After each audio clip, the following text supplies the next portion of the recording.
Hashem Itbarach, comme on a les téléphones éteints, on commence sur Hashem tout bet sur Simon Ayin Vav. Il est marqué Tsoa Ba'ashashit Muta Likrot Kenegda Falpi Sheroreota. Tsoa, ça veut dire littéralement les excréments. Donc, les choses sont claires. Il s'agit ici donc des matières fécales. Ba'ashashit, lorsque on peut la voir, mais qu'elle est derrière une vitre. Muta likarot kenegda. On a le droit de dire le Shema en face. Afalpi sheroe ota. Malgré le fait qu'on puisse la voir, puisque la vitre est transparente. On dit sur cette partie de Beth Yosef très court. Tsoa b'ashashit muta likarot kenegda vechou. Les pachout, c'est quelque chose qui est écrit clairement, Besof perek mishemeto, à la fin du chapitre surnommé, intitulé Mishemeto. Donc c'est dans la Gemara de Masechet Brachot à la page 25b.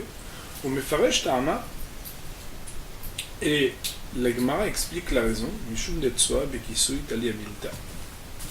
Car, concernant l'interdit de lire devant une Tsoa, tout dépend est-ce qu'elle est recouverte ou pas d'irtiv, parce qu'il est marqué Vechisita et, ici on va traduire, on va lire Tsoatecha, mais ça veut dire Vechisita et Tsetecha, Mikasya. Et tu recouvreras. Alors, ici, on devrait le lire autrement, mais il semblerait que la Gemara en fait une dracha pour qu'il puisse être lu d'une manière ou d'une autre. Vechisita et Tsetecha, et tu recouvriras Tsetecha, donc on va dire ici, donc Tatsora, Vea, Mikasya, et voici qu'elle est recouverte.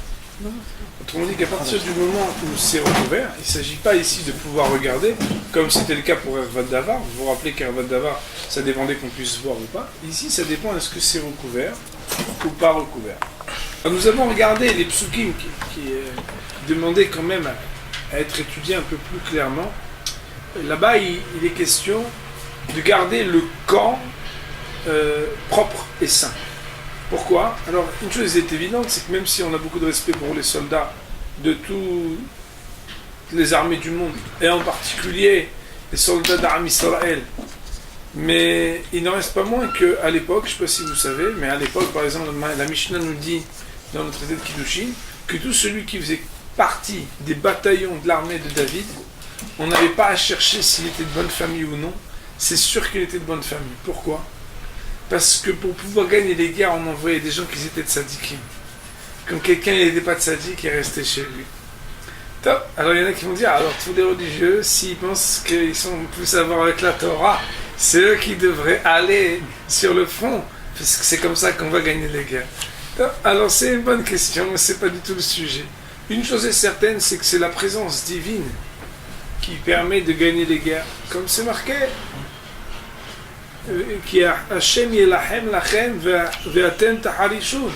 Vous, c'est Akash Baruch Hu qui fait la guerre pour vous.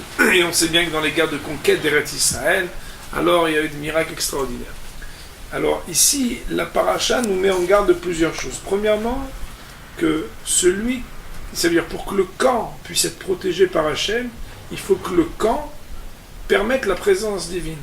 Or, quand quelqu'un il a Mikrel Laila, c'est-à-dire une pollution qui le rend impur, alors il faudra qu'il reste à l'extérieur du camp et qu'il se trempe. Mais là, ce qui est intéressant, c'est que le verset Yud Gimel qui nous intéresse en particulier, et donc la suite nous dit Veyad tiyelecha michutz lamachane v'yatzata sham machutz. Donc Yad, ça veut dire quoi? Il y aura là-bas un endroit qui te permettra d'aller faire tes besoins. C'est comme ça qu'il est traduit. Veyatet yelecha al azenecha, et donc tu auras yatet, normalement ça veut dire un pic qui sera là-bas al azenecha. Normalement ça veut dire azenecha, ça veut dire tes armes. Pourquoi tes armes? Bon, je ne sais pas pourquoi tes armes. Ça veut dire en tout cas le type il est armé donc il est à côté. Peut-être ça veut dire que c'est à l'extérieur, là où peut-être les armes, on sait qu'ils doivent rester des fois à l'extérieur, en tout cas pas proche de l'endroit par exemple où on prie. Et voici qu'au moment où Shivtecha Chutz, ça veut dire tu iras à l'extérieur du camp, c'est-à-dire dans un coin, lieu qu'ils ont appelé, comment en français, un bon français, ils ont appelé ça un lieu pour comment on appelle ça? Une fosse fosse d'aisance, ils appellent ça, très bon français. Alors, tu vas creuser, et c'est ainsi que tu recouvriras donc comment ils appellent ça, tes excréments. Ouais. Donc pourquoi tout ça? Parce que Kadosh Baruch Hu, il littéralement se promène, il se présente au sein de ton champ, pour te sauver, et pour donner ton oppresseur, c'est-à-dire devant toi, c'est-à-dire pour te le placer à ta merci. Alors il faut que ton camp soit saint. Et il ne faut pas qu'il puisse voir une indécence, une chose indécente, car il pourrait se retourner de toi et donc ne pas te protéger. Alors ici donc, on comprend peut-être un peu mieux ce qui permet donc au Beth Yosef, citant la Gemara, de donner que la référence pour laquelle on n'a pas le droit de faire devant une tsoa, devant des excréments de Kriyat Shema, c'est parce qu'il est marqué dans la Torah, Vechisita et Tseatecha, où là-bas explicitement le verset donc parle du besoin qui doivent être recouverts même s'ils sont encore visibles. On est dans le Seif Bet. Tsoa begoma maniach sandalo alea vekore hashiva kilchuse veimaya sandalo nogar baasu. Tsoa beguma. Des excréments qui sont gouma, ça pourrait vouloir dire un petit trou. Maniach sandalo alea, il met sa sandale, ça veut dire son pied avec son soulier dessus, vekore, et il récite le Kriyat Shema. Pourquoi? De hashiva kimchuse, parce que ça sera considéré comme si c'était recouvert. Veimaya sandalo nogarba, mais si en recouvrant cela, sa chaussure touchait l'excrément, assourd, ça sera interdit de dire le Kriyat Shema.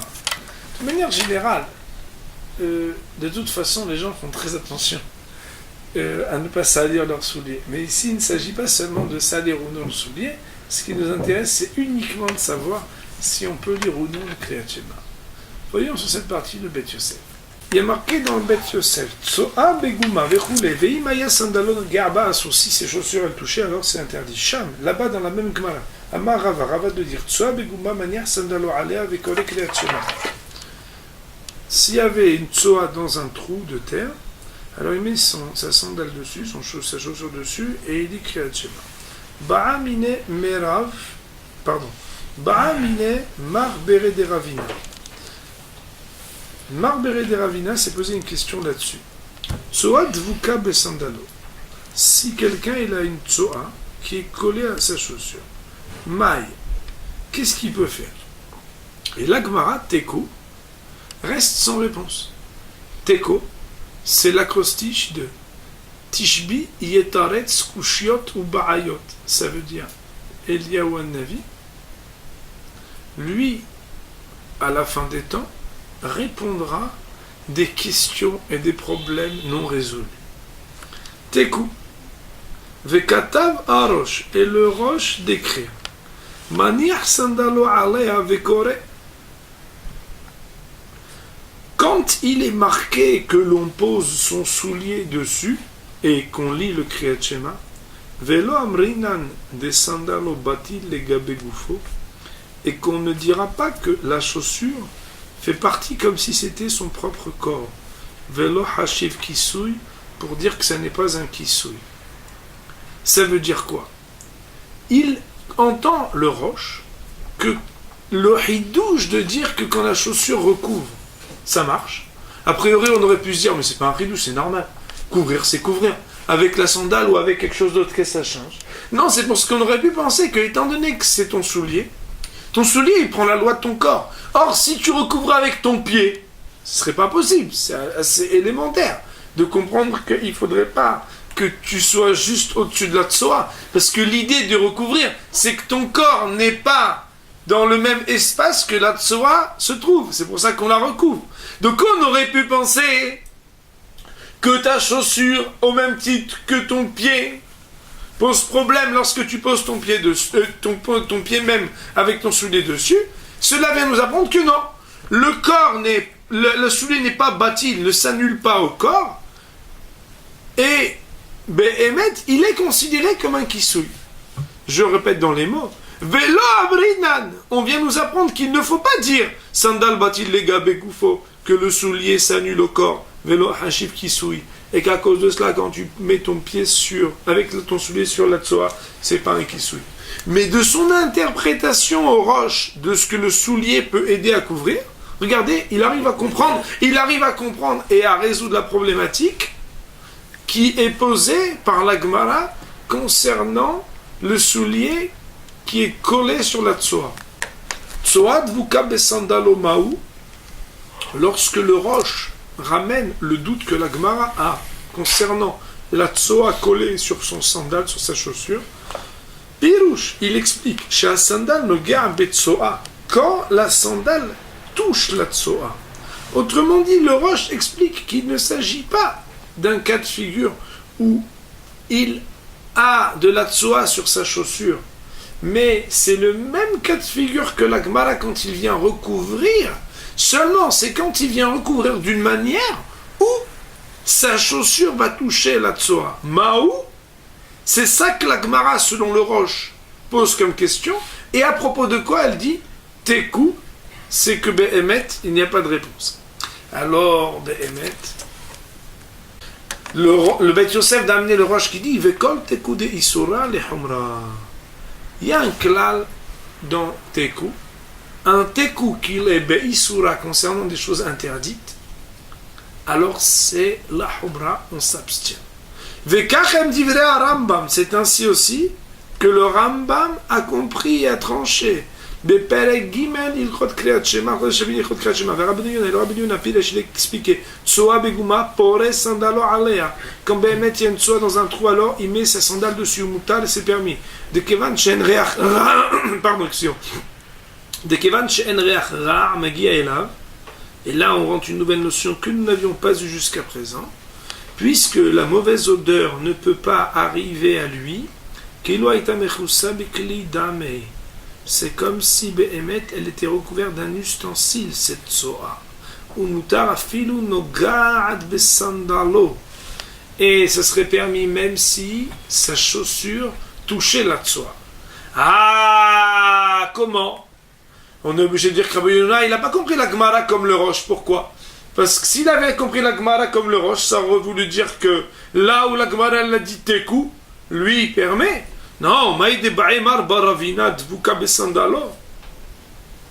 Maï, ce que la Gemara a posé la question au nom de Mar Baravina, quand la tsoa est collée à la chaussure, à savoir qu'est-ce qu'on peut faire, Milta Be'apenafsha'i. C'est une chose indépendante et qui n'est pas la continuité directe du cas qui précède. Verotse Lomar, cela veut dire Echad Olech Baderech. On parle d'un autre cas qui n'a rien à voir. Pas du cas où la tsoa est dans une gouma, mais de quelqu'un qui marche en chemin. Ou bien il est debout quelque part. Venit Beka Mamash Tsoa Besandalo. Et c'est pas qu'il va la recouvrir en touchant de son soulier, mais qu'il y a une tsoa qui véritablement s'est collée à sa sandale, à sa chaussure, maï, qu'est-ce qu'il en est? Tekou. Là-dessus, la Gemara dit Tekou. Vechol Tekou de Isura, les Humra. Et tout Tekou concernant des interdits demandera la restriction et la rigueur. Ça veut dire quoi? Voici que d'après Rabbeinu Yonah, quand tu recouvres un trou, si Behemet ça touche ta sandale, il permet. Par contre, quand tu marches dedans et qu'après tu veux faire Kriyat Shema, tu peux pas. Quelle différence entre les deux? Là elle touche et là elle touche, nous dit le Rabbeinu Yonah. Bien que quand ça touche le soulier, c'est permis. Quand c'est totalement collé, ça serait interdit. La différence n'est pas expliquée, mais je pense qu'elle est assez élémentaire. C'est que toucher ou coller, c'est pas la même chose. Et le tour, puisqu'il a dit que Behemet, à partir du moment où ça touche son soulier, alors ça sera interdit, c'est qu'il a compris, expliqué et tranché depuis la Gemara et dans la Halakha, comme le Rambam et le Roche, et non pas comme le Rabbeinu Yonah. Je vais faire une synthèse, et donc je demande peut-être qu'on note ce qui a été dit dans ce Beth Yosef. La Gemara fait se succéder deux lois. La première tranchée, la deuxième en téko. La première parle d'un cas d'une tsoa qui est dans un trou, que l'on doit recouvrir. La Gemara nous dit, si jamais il mettait son soulier pour couvrir, il n'y aurait pas de problème, il peut lire Kriyat Shema. Ensuite, la Gemara, au nom de Marbere de Ravina, pose la question, si sa chaussure touchait la tsoa, je vais dire les mots, une tsoa collée à sa chaussure, quelle est la loi? Et la Gemara nous dit tekou, autrement dit, on ne peut répondre à cette question. Nous connaissons le principe qui dit, chaque fois qu'il y a un tekou, quand il s'agit tekou be'isura, la humra, quand il y a un teko et que ça concerne des choses du domaine de permission et d'interdiction, alors ce sera la humra, cela veut dire, on devra être rigoureux. Il existe deux manières de comprendre la syntaxe de la Gemara.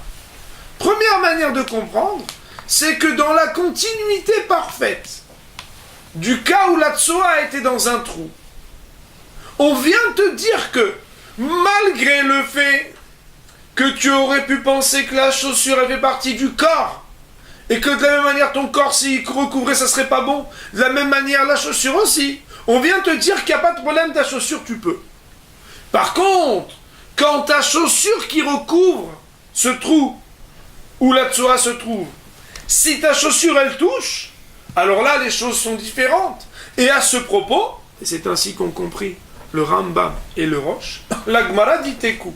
Autrement dit, ce qu'on permet que ta chaussure recouvre, c'est uniquement quand elle touche pas, mais quand elle touche, on ne peut pas répondre à cette question et donc on devra être vigilant. Deuxième interprétation, c'est celle de Rabbeinu Yonah.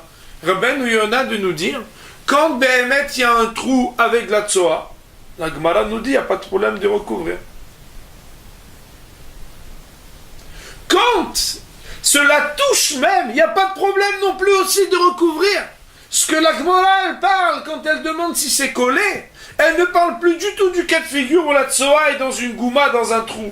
Mais quand tu marches en chemin, ou que tout simplement tu te colles une tsoa sous le soulier, mais que il ne s'agit pas qu'elle touche ta chaussure quand tu recouvres la tsoa dans une gouma.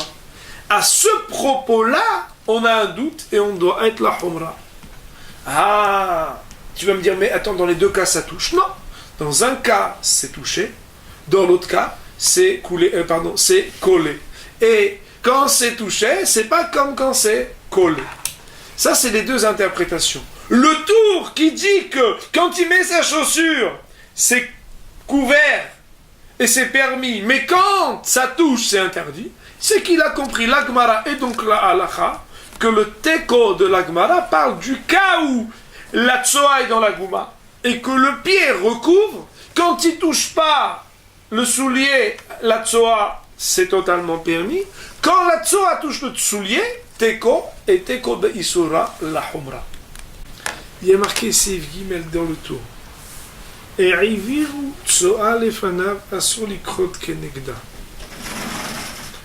Upi hazir ketsoa overet dame ve'afilu ba min anahar. Et Iviru tsoa lefanav, si quelqu'un a fait passer une tsoa devant quelqu'un, ça veut dire, si le sujet il a vu passer devant lui une tsoa, Asur likrot kenegda, tant qu'elle est en face de lui, il ne peut faire le Kriyat Shema. Nous dit le tour ou pi hazir est la bouche du hazir, autrement dit l'organe qui a priori est le plus opposé dans le corps à l'organe duquel sort la tsoa, mais c'est pas la bouche de quelqu'un d'autre que du hazir qui a sa tête toujours dans la tsoa, que tsoa overet damé. C'est comme s'il y avait une tsoa qui passait devant lui et donc il n'aura pas le droit de dire le Kriyat Shema. Même s'il revenait du fleuve, où on aurait pu penser qu'il est tout à fait propre. Bien entendu, nous allons voir que de là, nous allons apprendre plusieurs halachot de cette remarque et cette loi qui est citée dans le tour. Il est marqué dans le Bet Yosef, Sham, c'est marqué là-bas dans la Gemara, Daf Kaf Amud Aleph, donc ça veut dire la page 25a de Brachot, Lukta d'Abaye Verava, il y a Mahloket Rabaye et Rava, Veil Cheta Kerava de Asur.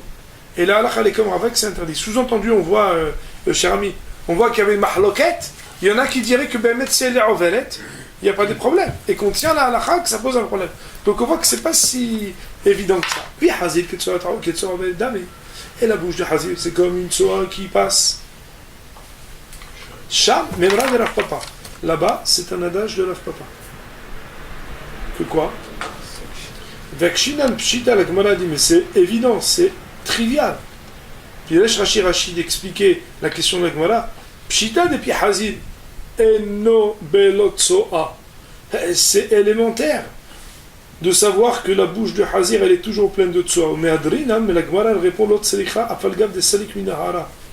On a besoin de le dire que dans le cas extrême où il sort du fleuve. Le Ketav Rabbeinu Yona, le Rabbeinu Yona d'expliquer. Kelomar, cela veut dire She'en arechitza ma'ilalo. C'est que le lavage ne sert à rien. De kevan shebalkol elachlech piv kolayom mitzoato, puisqu'il a l'habitude de se salir la bouche toute la journée de sa propre tsoa. Lo rohetz. Ça s'appelle pas qu'il se lave. Et on le considère comme quelque chose d'absolument dégoûtant et épouvantable. Le grave chez le réi, c'est un concept qui, par exemple, dans le traité de Shabbat, est permis de dégager de la table, même si normalement c'est un élément qu'on n'aurait pas touché pendant Shabbat, parce que c'est quelque chose de trop dégoûtant. Védar nous dit le Bet Yosef, et sache, chez Rambam, que le Rambam, Katav Gabetsoa Over Tupi Hazir, qu'il a écrit à propos de la Tsoa ambulante et du Pi Hazir, la bouche de Hazir, Assur Likrot, Kenegdan Atchi Avrum Imenu Arba Amot, qu'il ne sera pas permis de lire devant eux jusqu'à ce qu'il y ait Arba Amot, à peu près 2 mètres de distance. Nirem Itvarav, il semblerait de ces paroles, Shafalpi Shem Overim Nefanav, que même dans un cas où elle passerait devant lui, que à partir du moment où il y a 4 amotes de distance, alors il n'y aurait pas de problème. Vélo d'amou, et donc ce ne serait pas similaire les tsoa omedet bemakom ehad, à une tsoa qui est fixée à un endroit fixe, dont il faut s'éloigner de tout son champ visuel. Pourquoi? Quelle différence? Car cela, puisque celle-là, on voit qu'on permet. Et puisqu'on permet, c'est que quelque part, l'itinérance permet qu'une moindre distance laisse la possibilité de dire Kriyat Shema. De la même manière, le Mari Abouav tient cette opinion. Et là, chez le Matzati Gilou, il les Bagmara. Cependant, même si le Rambam le dit et le Mari Abouav le dit, je n'ai pas trouvé de signe révélateur de cette opinion et de cette permission dans la Gemara.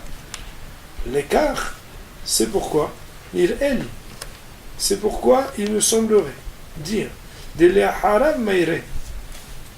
qu'on parle d'une soie qui est derrière lui. Et c'est pourquoi Behemet, il est permis quand il y a une distance de 4 amot.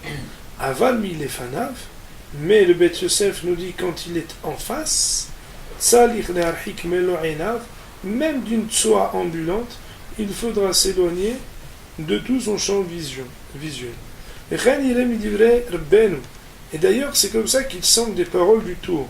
Chez Katav Khan, qui a écrit ici Asur likrot kenegda. Il est interdit de lire kenegda en face d'elle. Stam, il a dit de manière anonyme, sans ajouter la possibilité de lire s'il y avait 4 amot de distance. Mais et il s'est appuyé sur ce qu'il a écrit dans l'article 79 du tour, où il a dit là-bas de la distance qu'il faudrait s'éloigner. Autrement dit, pour résumer ce Beth Yosef, et je vous demande de noter, pour résumer ce Beth Yosef, il faut savoir que à partir du moment où une tsoa est ambulante, elle est différente d'une tsoa qui n'est pas ambulante. Puisque quand elle est fixe, alors il n'y a pas de discussion. Tout le monde est d'accord qu'on ne peut dire le Kriyat Shema devant. Alors que quand elle est ambulante, c'est une discussion entre Abaye et Rava. Et la loi est comme Rava que ce serait interdit. Le Rambam et le Mari Abouav font une différence. La halacha ou les maaseh en pratique entre la tsoa ambulante et la tsoa fixe. C'est que si la tsoa fixe, on doit s'éloigner du champ visuel totalement quand on est en présence de cette tsoa qui est fixe, il n'en reste pas moins qu'une tsoa ambulante. Le Rambam et Mari Abouav disent que s'il y a eu 4 amot de distance, ça suffit déjà pour pouvoir lire le Kriyat Shema. Cependant, le Beth Yosef de conclure en disant, étant donné que dans la Gemara, je n'ai pas vu mentionné clairement, ce qui permet au Rambam et au Mari Abouav de donner cette permission, alors la halacha ou le maaseh, nous pourrons dire que si la tsoa était derrière, quand elle est ambulante, alors à 4 amot de distance déjà, on pourra lire Kriyat Shema. Alors que si elle est présente et en face, d'ailleurs c'est comme ça qu'il comprend les mots du tour, qui n'a pas fait de différence dans la distance, si elle était en face, même si elle était ambulante, elle était de passage, alors tant qu'elle est en face de lui, on ne pourra pas lire donc le Kriyat Shema. Sur cette partie, nous avons Darkei Moshe, la petite annotation Aleph. Il est marqué Ve'en dvarav nir'im lefaresh divrei Rambam kach. Les paroles du Beth Yosef qui voudraient expliquer qu'on parle de la tsoa qui est derrière, dans les mots du Rambam, ne rentrent pas. De'arei lashon kenegdam mashma shetsoa lefanav. Car le Rambam utilise le mot en face de lui. Et cela signifie très clairement que la tsoa se trouve devant et pas derrière.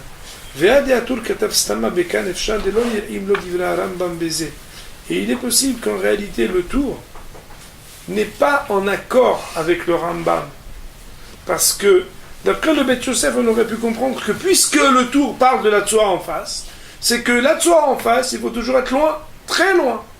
Mais peut-être que si elle était derrière, il serait d'accord que 4 amot suffirait. Nous dit le Darkei Moshe, il semblerait des paroles du tour qui est écrit de manière anonyme, qu'a priori il n'a pas retenu le psak, la position du Rambam. Le lakar samach al mashekatav le kaman. C'est pourquoi d'ailleurs il n'a pas expliqué 4 amot, pas 4 amot, et il s'est appuyé sur ce qu'il a dit, c'est Medainte. Aval bidivre Rambam yir'im divre Mari Abouav, mais les paroles du Rambam, ils semblent comme les paroles de Mari Abouav. Le Darkei Moshe ici a l'air de faire une remarque de limoud, à savoir qu'est-ce qu'on peut dire ou non dans les paroles du Rambam. Mais on verra que peut-être dans la halacha, il retiendrait peut-être ce que dans les mots du Rambam, on comprendrait qu'une tsoa qui est ambulante, à partir du moment où il y a Arba Amot, peut-être que ce serait permis. On regardera Besshem Shulchan Aruch. Pour le tour de Beth Yosef, jusqu'à la fin du Seif Gimel, on va dire Baruch Adonai Le'olam, Amen.